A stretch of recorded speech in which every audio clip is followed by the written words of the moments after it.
Greetings, peoples of the internet, and welcome to Tech Toaster. If you've seen part 1 and 2 of the Commodore repair, you'll know it didn't end well. But this is where I fix that, because we've got it again, and it's still broken as of recording this. So, let's try to get it working in part 3. But also, let me go ahead and add real quick that during the time of this video and part 2, there's been like 300 subscribers. So if you are watching and you've subscribed recently, thank you. Please enjoy the video. This is a Commodore 64, but more specifically, this is the inside of a Commodore 64. Now then, after doing 2 whole videos on this system, I've came to a conclusion. These 2 chips are at fault. Most likely. If you remember parts 1 and 2, we had replaced the PLA chip and the VIC chip, along with all the RAM chips and a couple of logic chips. And of course, there wouldn't be a part 3 if something else was wrong. So, after rebooting it quite recently, I had discovered that most of the symptoms are down to these 2 chips failing. So we've got a couple of those, and a couple of sockets, and we're gonna put in some sockets, get rid of these crappy old chips. But let me explain how I ended up getting or figuring this out. Ooh, fourth wall break, because camera. Anyway. So if you look down there, you'll see a horrifying mess of wires, A, and B, you'll see a couple of power bricks.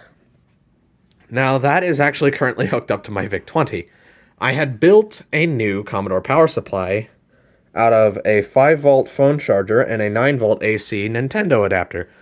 But don't worry, my Nintendo still works because it works off DC, and I have a 9-volt DC running to the NES. So, we've got the Commodore power supply situation fixed, but just for shits and giggles, I plugged in the C64, and it actually booted to BASIC. It recognized all the RAM, and I could type on the keyboard, and stuff would show up. But that stuff wasn't good. It was random characters. And eventually, the screen the keyboard became unresponsive, like the cursor went away. And it started filling with garbage, and now it just won't turn on at all. And I saw recently on the C64 pictorial failure guide that these 2 chips will cause that kind of stuff. And as it warms up, the garbage on the screen would get worse, and that's exactly what happened. So, we believe these are the last things wrong with this system, and if that's not the case, then we'll just have to make the rest of part 3 and say that it wasn't that, and give up. So, let's just do some editing magic and have sockets right here. Wait, what the fuck? There we go.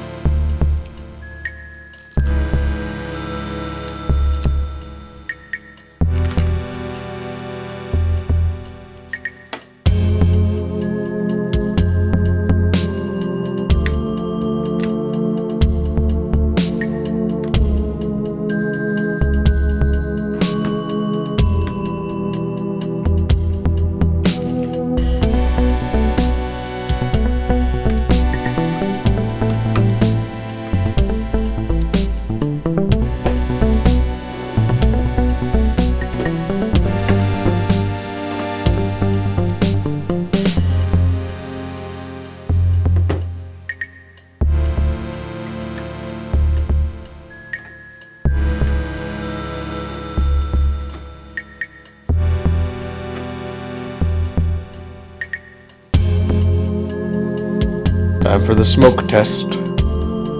Please work. Oh, wait, I'm stupid. Why did I not see that? Okay. Now it's the smoke test.